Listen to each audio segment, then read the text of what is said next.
இது வரைக்கும் நடந்த விவாதங்கள் அத்தனையும் பார்த்திருக்கேன்.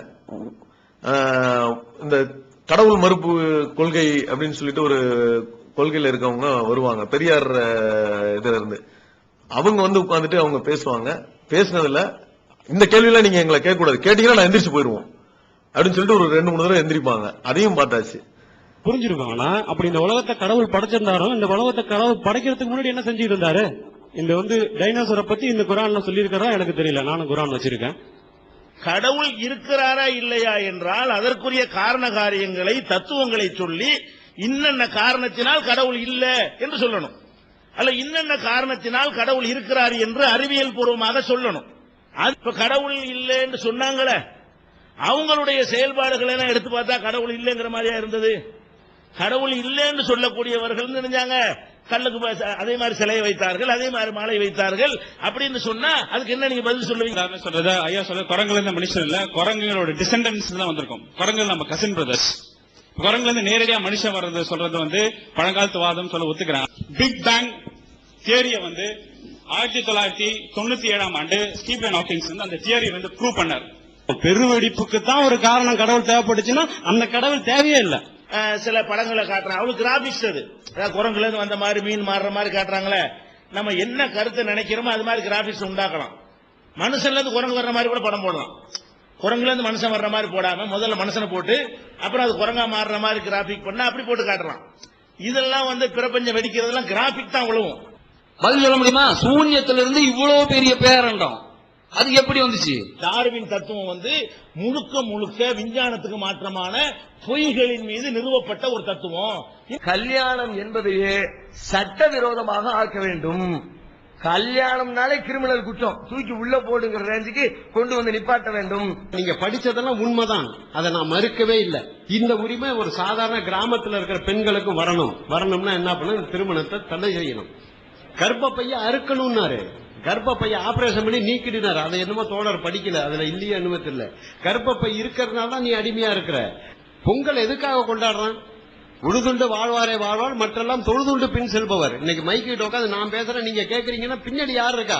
உழவன் தான் இருக்கான். ஏதாவது ஒரு மாடு இவர்கிட்ட என்னைய நீ பாராட்டு, எனக்கு ஒரு மாட்டு பொங்கல் கொண்டாடுன்னு ஏதாவது ஒரு மாடு கேட்டுச்சா? இதுக்கு பாராட்டு தெரிவிக்கிறீங்களே, பகுத்தறிவு பூர்வமாக இந்த பாராட்டு என்பது அந்த மாட்டுக்காவது தெரியுமா? ஒருத்தன் பண்டிகையை எதிர்ப்பதாக இருந்தால் அதுல பகுத்தறிவு இருக்கா இல்லையான்னு தான் பார்க்கணும். அவன் தான் பகுத்தறிவுவாதி. இவர் என்ன செய்யறாருன்னா, பார்ப்பனியத்தை எதிர்க்க வேண்டும் என்பதற்காக நான் பொங்கல் பண்டிகையை ஆதரிக்கிறேன், சாராயம் குடிக்க கூடாது. சாராயத்தை விக்கிறவன் யாரு?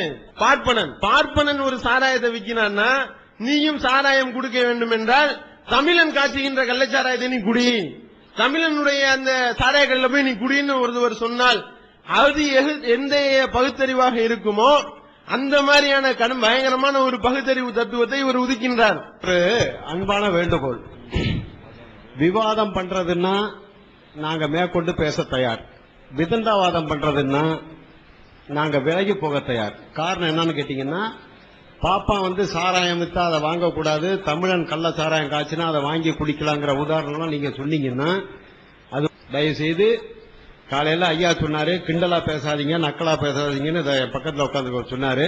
அது அவர் என்ன லந்து பண்ணிட்டாரு, தலைப்புக்கு அப்புறமா வெளியே என்ன போயிட்டாரு.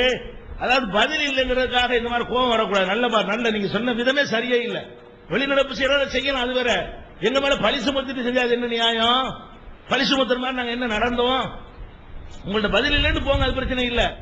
ஒரு டாக்டர் முதல்ல ஆரம்பத்தில் விளக்க படம் எல்லாம் கொடுப்பாரு. கரெக்டா தௌஹீத் ஜமாத் அப்படின்றது விஷயம் தெளிவான கேள்வியில கரெக்டா கேட்கறாங்க. குரங்குல இருந்து மனிதன் பிறந்தான்னா இன்னைக்கு எத்தனை குரங்கா மாறிச்சு சொல்லு. போன வருஷம் 2.5 வருஷத்துக்கு முன்னாடி எத்தனை குரங்கு மாறி இருக்குன்னு சொல்லு. ஒரு 10,000 வருஷமா எத்தனை குரங்கு மாறி இருக்குன்னு சொல்லி தெளிவா கேட்கறாங்க. இந்த கேள்விக்கு அவங்க பதில் சொல்லணும். அதை விட்டுட்டு வரைஞ்ச படங்கள்லாம் எடுத்து வச்சுட்டு ஒரு டாக்டர் இன்னைக்கு சூழ்நிலையில டெக்னாலஜி ஹாஸ் இம்ப்ரூவ்டு டெவலப்டு அப்படின்ற ஒரு ஸ்டேஜ்ல இருக்கவர் ஸ்கேன் இந்த மாதிரி விஷயங்களை எடுத்துட்டு பேசுவார்னா வரைபடங்களை எடுத்துட்டு வச்சு பேசுறாரு. முதல்ல ஃபண்டமெண்டலே தப்பா இருக்கு. ஃபண்டமெண்டல் தப்பா இருக்க ஒரு விஷயத்துல கொண்டு நம்ம பாத்தீங்கன்னா தௌஹீத் ஜமாத்ல இருக்கவங்க டாக்டர் எல்லாம் கிடையாதுங்க, எல்லாம் ரொம்ப படிப்பாளிகள் எல்லாம் கிடையாதுங்க. தௌஹீத் ஜமாத் நியாயத்தை பேசுறவங்க. அவங்க பாத்தீங்கன்னா ஸ்கேன் எல்லாமே எடுத்து வராங்க.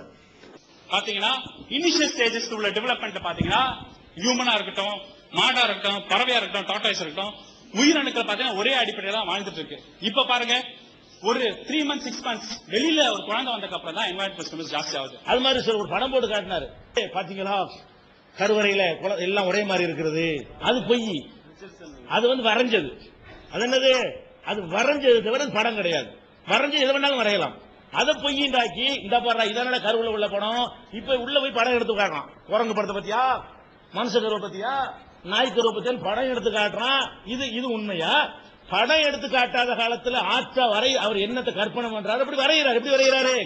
கருவுல வந்து மனுஷன் குரங்கு எல்லாம் ஒரே மாதிரி இருக்கும் படத்தை வரைஞ்சி, பாத்தீங்களா எல்லாம் கருவுல ஒரே மாதிரி இருக்குது, அவர் செய்த வரைபடம் இப்படி இருக்குன்னு காட்டுறாரு. அவரு எல்லாம் ஒரே மாதிரி தான் இருக்கு பாத்தீங்களா அப்படின்னு காட்டுறாரு. அப்ப இது வந்து பொய்ங்கிற நிரூபிச்சுட்டாங்க. இது வந்து வரைஞ்சது. இது கருவுல இருந்து ஸ்கேன் பண்ணி எடுத்த படம் கிடையாது. ஸ்கேன், எக்ஸ்ரேஸ் இதெல்லாம் எடுத்து வந்து தெளிவா அங்க வச்சு காட்டுறாங்க. அந்த கடவுள் மறுப்பு கொள்கையில வந்த டாக்டர் வந்து மறுநாள் காலையில பாத்தீங்கன்னா அவரு விருண்டு ஓடிட்டாரு. ஏன்னா அவர் பெரிய டாக்டர். கேட்ட உடனே அவங்க வந்து உங்களுக்காக ஓடிட்டாங்க. எங்களை பார்த்து எங்க ஓடணும், நாங்களே படிக்காதவங்க, உட்காந்து 4ஆம் கிளாஸ் தானே படிச்சவங்க உட்கார்ந்து இருக்கிறோம் அப்படின்னு தெளிவா சொல்றாங்க. எங்க அமைப்புல இருக்கிற யாருமே வந்து படிக்கல. ரெண்டாவது நான் இப்ப பேசிட்டு இருக்கேன், நான் மட்டும் என்ன படிச்சேன்னா நான் SSLC ஃபெயில்டு தாங்க. எனக்கு சத்தியத்தை பேச தெரியும், அவ்வளவுதான். இந்த மாதிரி கடவுள் மறுப்பு கொள்கையில இருக்கவங்க ஓடுறாங்க. ஒரு விஷயம். கடைசியில பார்த்தா சரி ஸ்டாண்ட்ல வர்றவங்களாவது ஒழுங்கா பேசுவாங்கன்னு பார்த்தா அவங்களும் வரல, அவங்களும் ஓடி போயிட்டாங்க. கடைசியில இவர் ஒருத்தர் வந்தாரு, ஈரோட்ல இருந்து. அவர் பேரு நல்ல பேரு ஜேம்ஸ் விக்டர்னு சொல்லிட்டு வந்தாரு. அவர் ஜேம்ஸ் விக்டர் வந்து நான் என்னால சொல்ல முடியலங்க, பட் ஆனா நான் பல விஷயங்களுக்கு நான் சொல்றேன் அப்படின்னு சொல்லி சொன்னாரு. சொல்லிட்டு ஒவ்வொரு நம்ம ஆளுங்க கேட்கிற தௌஹீத் ஜமாத்துல இருந்து கேட்கிற ஒவ்வொரு கேள்விக்கு வந்து அப்படி இருக்குங்களா, மார்க் இல்லைங்களா, எதுல இருக்கு, என்ன கேள்வி கேட்டீங்க, என்ன பதில் சொன்னீங்க, நான் மத்தவங்கள மாதிரி போயிட மாட்டேன், நான் வந்திருக்கேன், நான் ப்ரிப்பேர்டா வந்திருக்கேன், 38 வயசாகுது, 30 வருஷமா நான் அந்த பைபிளை படிக்கிறேன் அப்படின்னு சொன்னா அவரு கொஞ்ச நேரத்துல என்ன சொல்லுவாருன்னா, கடைசியா நான் ஒரு 10 வருஷமா தான் வந்து நான் இதுல ட்ரெயின்டா இருக்கேன், 10 வருஷத்துக்கு மேல வந்து எனக்கு ஒண்ணுமே, அதுக்கு முன்னாடி அப்பா சொல்ற வந்து நான் வேலைக்கு மட்டும் தான் சும்மா அப்படியே கடமைக்கு படிச்சுக்கிட்டு இருந்தேன். நீங்க சொன்னதுக்கு அப்புறம் 6 மாசமா இத வந்து நான் ஃபுல்லா உள்ள போய் படிக்கிறேன். படிச்சதுக்கு அப்புறம் பாத்தீங்கன்னா முரண்பாடுகள்ன்ற விஷயத்த மட்டும் நான் பேச வரேன் அப்படின்னு சொல்லி சொன்னாரு. சரி அட்லீஸ்ட் அவராது பேசிடுவாருன்னு பார்த்தோம்னா, முரண்பாடுகள் விஷயத்துல மொத்தம் 46 முரண்பாடுகளை குறிப்பிட்டிருக்கோம். அந்த முரண்பாடுகளுக்குள்ள வர்றதுக்குள்ள இவர் முரண்படுற விஷயங்கள்லாம் பார்க்கும்போது உட்கார்ந்து இருக்க எல்லாருக்குமே சிரிப்பு தான் வரும். முதல்ல சிலரோட நாங்க விவாதம் பண்ணோம். அவங்களும் இதே மாதிரி 2 நாள் விவாதம் வர்றேன்னு சொல்லி தான் கடிதம் எழுதியிருந்தாங்க. முதல் நாள்லயே கேள்விகளை கேட்ட பொழுது கடிதத்திலே இருக்கு 2 நாள் விவாதத்துக்கு வரோன்றது இருக்கு கடிதத்திலேயே. இல்ல நாங்க 2 நாள் சொல்லலையே, ஒரு நாள் தான் சொல்லிட்டு ஒரே நாள்லயே ஆள் போயிட்டாங்க. ஆனா நீங்க 2 நாட்கள் நான் விவாதம் பண்ண தயாராக வருகின்றேன் என்று சொல்லி இப்ப வந்திருக்கிறதுலயே வந்து நீங்க 30 வருட அனுபவம் என்பது எங்களுக்கு விளங்குகின்றது. அதனால நான் தேர்வு செய்தது இந்த முரண்பாடு. கண்டிப்பா நான் இதுக்கு உங்களுக்கு பதில் சொல்லியே ஆவேன் எல்லாத்துக்குமே. அப்போ இதுல ஒரு ஆபாசம் இடம்பெற்றிருக்கு அப்படின்னா அதுல என்ன நன்மை அப்படிங்கறத நம்ம பார்க்கணும். நம்ம குடும்பமா உட்கார்ந்து அதை படிக்க முடியாது அப்படின்னு நீங்க ஃபீல் பண்றீங்க. ஆனா கடவுள் என்ன நோக்கத்துக்கு இதுல அனுமதிச்சிருக்கிறார் அப்படிங்கறத பத்தி நம்ம சிந்திச்சு பார்க்கணும். அதுவும் நான் உங்களுக்கு அடுத்த சந்தர்ப்பத்தில் சொல்ல கடமைப்பட்டிருக்கிறேன். கண்டிப்பா நான் பதில் சொல்லுவேன். அதுல என்ன தவறுன்னு நினைக்கிறேன். அப்ப இந்த திருச்சபையில் சொல்லக்கூடிய இதுக்கு என்ன சார் பதில் சொல்றீங்க? திருச்சபை சொன்னது பற்றி எனக்கு தெரியாது, அதை நான் படிக்கல. சரி அது சார் பைபிள்ல உள்ள முன்னுரை தான் எடுத்துக்காட்டுறோம். நாங்க சொல்ல வந்தது கிறிஸ்துவ வரலாறு, கிறிஸ்துவ அறிஞர்களே அதை தான் சொல்றாங்க. மத்தேயு எழுதவில்லை அப்படின்னு தான் சொல்றாங்க. மத்தேயு எழுதப்பட்டா நம்ம படிக்கிறது, மத்தேயு எழுதவில்லைன்னு சொல்றாங்க. அதுக்குள்ள அதான் நாங்க படிச்சு காட்டிட்டோம். இல்ல நான் தான். சரி இதை நான் நோட் பண்ணிக்கிறேன். மத்தேயு எழுதுனது யாருன்னு கேட்டிருக்கீங்க. நான் தான் அந்த குறுகிய மனப்பான்மையோட படிச்சுட்டேன். பிரச்சனை. ஓகே, நீங்க இந்த பேக்ரவுண்ட் எல்லாம் கேட்பீங்கன்னு எனக்கு தெரியாது. என்னங்க நீங்க சத்தியம்னு சொல்றீங்க, இறைவதன்னு சொல்றீங்க, இதெல்லாம் வந்து உண்மைதானுங்களா? இங்க பாருங்க, இந்த மாதிரி வசனங்களை எடுத்து போடவும் கூடாதுன்னு வந்திருக்கு, இது பண்ண கூடாதுன்னு வந்திருக்கு. உங்ககிட்ட இருக்க பைபிளுக்கும் ப்ராட்டஸ்டன்ட் இருக்க பைபிளுக்கும் இத்தனை வித்தியாசங்கள் இருக்கு. இந்த வித்தியாசங்கள் வந்து உங்க நிலைமையில இருந்து அவங்க பார்த்தாலோ, அவங்க நிலைமையில இருந்து நீங்க பார்த்தாலோ 2 பேருமே வித்தியாசப்படுறீங்களே. 2 பேரும் கேட்டு இருக்கிறது இறைவேதம் இல்ல, நீங்களே சொல்லிக்கிறீங்களே. இந்த மாதிரி எல்லாம் கேள்விகளை கேட்கும் போது அவருக்கு வந்து நம்ம முரண்பாடுகள் போயிடலாமான்னு சொல்லிட்டு ஒவ்வொரு முரண்பாடுகளுக்கு உள்ளயா பாக்குறாரு.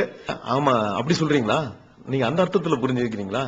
இல்லங்க, அவங்க மட்டும் இல்லங்க, பாக்குற எல்லாருமே அந்த சீடியை பாக்குற எல்லாருமே அந்த அர்த்தத்துல தான் புரிஞ்சுக்கணும். அப்படி பார்த்து 2 நாள்ல வரேன்னாரு. ஜேம்ஸ் விக்டர் 2 நாள் நான் கண்டிப்பா உங்களுக்கு பதில் சொல்லாம போக மாட்டேனாரு.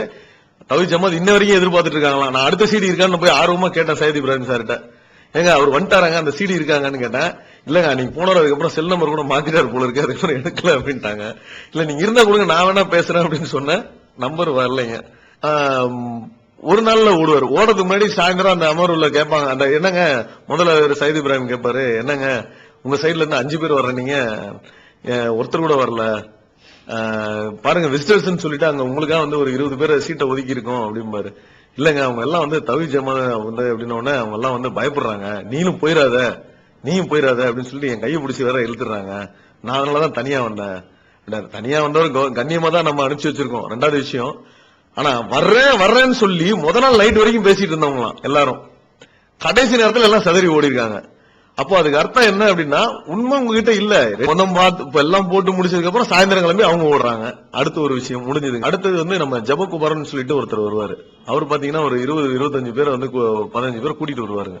கூட்டிட்டு வந்து முதல் அமர்வுல வந்து உட்காருவாரு. அவருக்கு வந்த உடனே சொல்லுவாரு, புள்ள பூச்சிங்க அவங்க கிட்ட போய் நீங்க கேள்வி எல்லாம் கேட்டுட்டீங்க, நாங்க இருக்கோம், நீங்க எங்க கிட்ட கேட்டீங்கன்னா நான் பதில் சொல்லுவேன். இதுக்கப்புறம் பாருங்க நான் பெரிய எல்லாம் கூட்டுருவேன். இருக்கிறதுல கடை நிலையில இருக்கவன் நான் கத்துக்குட்டி, நானே உங்களுக்கு 1000 பதில சொல்லுவேன். நாங்கள் கும்பகோணத்தில் ஒரு நேருக்கு நேர் கேள்வி பதில் நிகழ்ச்சி நடத்தினோம். அந்த கேள்வி பதில் நிகழ்ச்சியினுடைய DVD வந்து உங்களிடத்துல கொடுக்கும் பொழுதுதான் அந்த டிவிடியை நீங்கள் பார்த்துவிட்டு நீங்க வந்து விவரம் இல்லாத ஆள்கள்ட்ட நீங்க போய் கேள்விகள் கேட்டதுனால அவர்களால சரியான முறையில பதிலளிக்க முடியல. தெளிவாக சொல்ல போனால் அவர்கள் புள்ள பூச்சிகளா இருந்திருக்கிறார்கள். அவரிடத்துல போய் நீங்க கேள்வி கேட்டிருக்கீங்க. நீங்க வந்து எங்களிடத்துல கேள்வி கேட்டீங்கன்னா நாங்க வந்து தெள்ள தெளிவாக உங்களுடைய சந்தேகங்கள் ஒவ்வொன்றிற்கும் வேதகாமத்தின் அடிப்படையில பதிலளிக்க தயாராக இருக்கின்றோம் என்று நீங்கள் எழுதிய கடிதத்தின் மூலமாக எங்களுக்கு ஒரு மட்டற்ற மகிழ்ச்சி.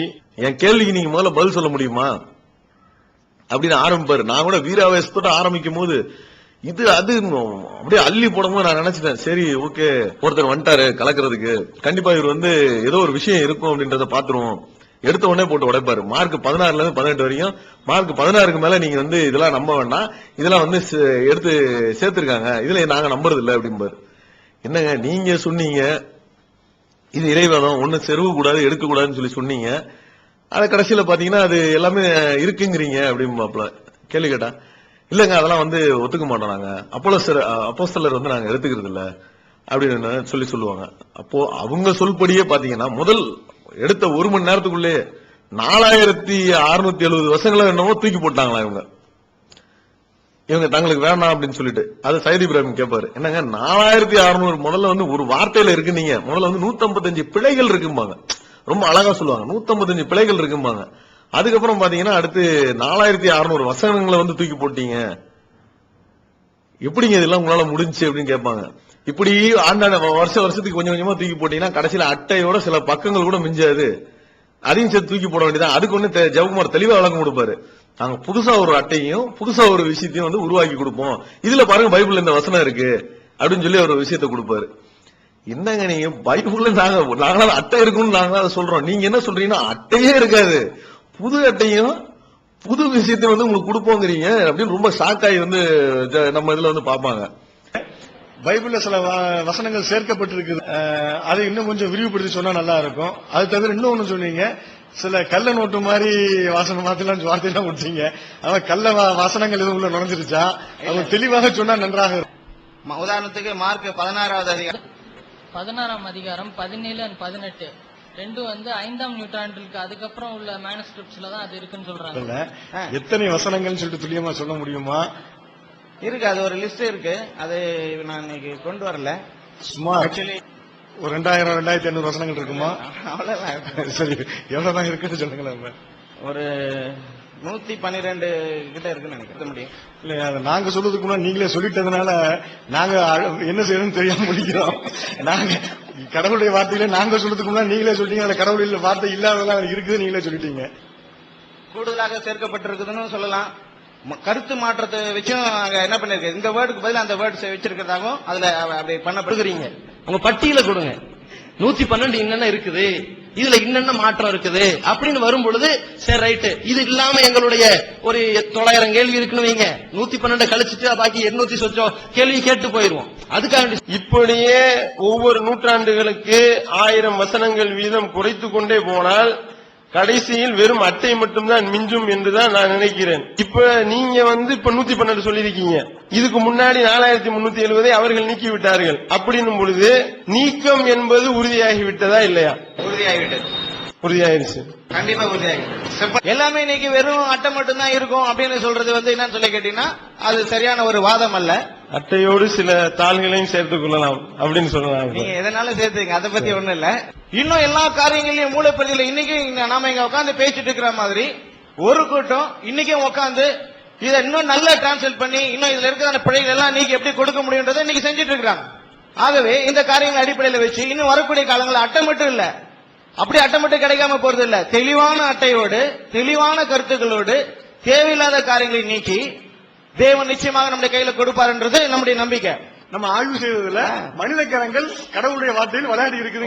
இது இப்ப நம்ம 2 பேருடைய கருத்துக்களை கிடைச்சதானே. ஏவா செய்த தவறுக்காக அவருக்கு பின் வரக்கூடிய பெண்கள் அனைவரும் கர்ப்ப வேதனையை உணர்வார்கள். இது ஒரு பெண் செய்ததற்காக துவக்க நம்முடைய தாயாக இருந்த ஏவாள் செய்த தவறுக்காக பின் தொடர்ந்து வரக்கூடிய அவருடைய சந்ததிகள் ஏன் தண்டிக்கப்படணும்? பாத்தீங்களா, இப்ப நீங்களே மாத்தி மாத்தி முரண்பட்டு பேசுனதுல நீங்க என்ன பேசுனீங்க உங்களுக்கே மறந்து போச்சு. அந்த அளவுக்கு ஆகி போச்சு. இப்ப ஊனமா இருக்கிறவெல்லாம் என்னுடைய சபைக்கு அப்பத்தை படைக்க கிட்ட வரக்கூடாது அப்படின்னு சொல்லி இருக்கிறாருனாக்கா அந்த கடவுள் எப்படி ஒரு உண்மையான ஒரு கடவுளா இருக்க முடியும்? அந்த வார்த்தை கடவுளுடைய வார்த்தையா எப்படி இருக்க முடியும்? தேவனுடைய திட்டம் தெளிவாக விளக்கப்பட்டிருக்கு. அது சொல்லாக்கமான அர்த்தம் இல்ல அப்படின்றது தெளிவா விளக்காச்சு. நீங்க நல்ல வேதாகமம் படிச்சிருக்கீங்க, எதுக்காக படிச்சிருக்கீங்கன்னா குற்றம் கண்டுபிடிக்கணும், இதை வச்சு கிறிஸ்தவங்களை வெளுத்து வாங்கணும், அதன் மூலமாக நம்ம என்ன பண்ணணும், கண்டிப்பா நம்ம ஒரு கூட்ட மக்களை நம்ம தனிப்பட்டு வித்தியாசப்படுத்தி காண்பிக்கணும்ன்றதுக்காக நீங்க செயல்படுவதாக தான் தெரிகிறது. அடுத்து கொஞ்ச நேரம் ஓடிக்கிட்டே இருக்கும். சரி, இன்ட்ரெஸ்டிங்கா ஸ்பீச் போயிட்டு இருக்கு அப்படின்னு பார்க்கும்போது பாத்தீங்கன்னா ஒரு பாயிண்ட்டுக்காக எல்லாத்துக்கும் உட்காந்து மத்தவங்களை தேட ஆரம்பிப்பாரு. இதை படிங்க, லூக்காவை படிங்க, நீங்க இதை படிங்க, அதை படிங்க பாரு. கடைசியா எடுத்து போடுவாங்க, உன்னத பாட்டை படிங்க அப்படின்னு சொல்லிட்டு. உன்னத பாட்டுல இப்படிலாம் எழுதிருக்க சார் அப்படின்னு அதை படிக்க முடியுமா சார்? அவர் என்னங்க அவரு எப்படியப்பட்ட ஆளுன்னு எனக்கு தெரியல. இவ்வளவுக்கும் கேமரா ஓடிக்கிட்டு இருக்கு, பின்னாடி பொம்பளை பிள்ளைங்களை வச்சுட்டு எப்படி அதை படிக்க போறாங்கன்னு நம்ம ஆளுங்க சொல்லுவாங்க, வேணாங்க நிப்பாட்டுங்க, முதல்ல நாங்களே படிக்கிறோம், எங்க காதை எங்களுக்கே கேட்க முடியல, முதல்ல பிள்ளைகளை விட்டு படிக்க சொல்லாதீங்க, நாங்களே படிக்கிறோம் அப்படின்னு சொல்லி நம்ம ஆளுங்க உட்காந்து படிக்க ஆரம்பிச்சிருவாங்க. சகோதரர்களே, நாங்க கிறிஸ்துவனுடைய டிவி பிறையில அவங்களுடைய பிரச்சாரம் செய்யறதெல்லாம் பார்த்திருக்கிறோம், நேரிலும் அவங்க பேசும்போதும் பார்த்திருக்கிறோம். அவங்க இந்த வேதத்தை, இந்த பைபிளை இறைவனுடைய வேதம் என்று அவங்க உறுதியா நம்புறது, அவங்க பேசுறதுல எந்த அளவுக்கு வெளிப்படுன்னு எனக்கு தெரியும். அப்படி உணர்ச்சிகரமாக பேசுவாங்க. கர்த்தர் கூறுகிறார் அப்படின்னு சொல்லலாம் பேசும்போது எங்களுக்கு இந்த அளவுக்கு அவர்களுக்கு நம்புறாங்க இந்த வேதத்தை, இவ்வளவு குறைபாடு உள்ள ஒன்றை இவ்வளவு நம்புறாங்களே அப்படின்னு நாங்க ஆச்சரியப்படுவோம். இப்போ இங்க கூட நீங்க பேசும்போது அவங்க படிக்க நீங்க எடுத்து சொல்றீங்க, இயேசு கூறுகிறார், இயேசு கூறுகிறார், இப்படி ஒருத்தர் சொல்றது இன்னும் எடுத்து சொல்றாங்க. அந்த அளவுக்கு ரொம்ப அற்புதமா படிப்பீங்க, அந்த உணர்ச்சி தழும்ப படிப்பீங்க. அதே உணர்ச்சி தழும்ப இதை நீங்கள் படிப்பீர்கள் நாங்க உங்கள்கிட்ட ஆசைப்படுறோம். அந்த வாசனை இப்படி அவர் 2 நாள்ல வந்தவர், அவரும் 2 நாள் தான். 2 நாள் அப்படின்னு சொல்லிட்டு இல்லங்க எனக்கு திடீர்னு ஒரு போன் வந்துருச்சு, எனக்கு இந்த மாதிரி ஆயிருச்சு, அந்த மாதிரி ஆயிருச்சு, நான் உடனே கிளம்பி ஓடணும் அப்படின்னு சொல்லிட்டு அவர் கிளம்பி ஓடிடுவாரு. அது ஓடுறதுக்கு முன்னாடி இன்னொரு விஷயம் என்னன்னா, ஜபகுமார் விஷயத்துல சொல்ல வர்றது என்னன்னா, இதுல பாத்தீங்கன்னா மார்க் 16 இருந்து 18 வரைக்கும் இவங்க எழுதியிருக்காங்க, அதனால நாங்க இதை நீக்கிறோம், எழுதியிருக்காங்க இதை நாங்க நீக்கிறோம். அப்ப நீங்க இறைவனால உந்தப்பட்ட ஆவியினால இதுதான் இது இருக்கா அப்படின்னு சொல்லி கேட்பாங்க. இல்லங்க அப்படிலாம் கிடையாது, இது மனித கரங்களும் இதுல விளையாடி இருக்கு, நாங்க தெளிவா ஒத்துக்கிறோங்க. ஆனா அவர் ஒருத்தர் தாங்க ஜென்டில்மேனா தெளிவா ஒத்துக்கிட்டாரு, இதுல மனித கரங்கள் விளையாடி இருக்குன்னு சொல்லி தெளிவா ஒத்துக்கிட்டாரு அவர். இப்படி ஒவ்வொரு குரூப்பா முதல்ல பாத்தீங்கன்னா கடவுள் மறுப்பு கொள்கை 2 நாள் உட்கார்ந்தாங்க, அவங்க ஓடல. ஆனா ஓடலன்னா எந்திரிச்சு ஆகும்னா சொல்லுவாங்க, நான் கிளம்பிடுறேன். ஆனா பரவாயில்ல உட்கார்ந்தாங்கன்னு வச்சுங்களேன். அடுத்தது பாத்தீங்கன்னா இந்தியன் அனாரிய சபான்னு சொல்லிட்டு அவங்க ஓடினது, இப்படி இவங்க ஓடினது எல்லாமே பார்த்தாச்சு. ஆனா இத்தனை 5 பாதிரிமார்களுக்கும் நான் கேட்கிற ஒரே ஒரு கேள்வி என்னன்னா, பாவ மன்னிப்பு தரேன்னு வா, இந்த மாதிரி தான் நீங்க கூட்டம் சேர்க்கிறீங்க. எல்லா இடத்துலயும் பாவ மன்னிப்பு, மனிதன் பாவப்பட்டவன் தாங்க, மனிதன் ஒவ்வொரு நாளும் பாவம் செஞ்சவன் தான். அதனால உங்ககிட்ட வரான்ற ஒரு சுயநலத்தை அவன் மனிதனுடைய இயலாமையை பயன்படுத்திக்கிட்டு நீ வா நான் பாவ மன்னிப்பு கொடுக்குறேன். இவர் யாருங்க எங்களுக்கு பாவ மன்னிப்பு கொடுக்கறது? இவருக்கே மன்னிப்பு இல்ல, அது பைபிள்ல தெளிவா எழுதிருக்கு. இயேசு கிட்ட போய் சொல்றாங்க, உன்னுடைய வலது தொடையில் என்னுடைய மகனையும் இன்னொரு தொடையில் இன்னொரு மகனையும் சொல்லி நீ வச்சுக்குங்க சொர்க்கத்துல அப்படின்றாங்க.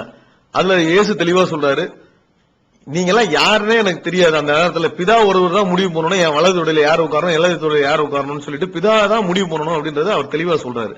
இப்படி இருக்கும்போது அவ்வளவு ஒரு உண்மையான ஒரு விஷயங்கள்லாம் எதுவுமே சொல்லாம மக்களை இன்னும் வந்து மூட நம்பிக்கையிலேயே மறுபடியும் போட்டு உள்ள வச்சிட்டு இருக்கீங்க.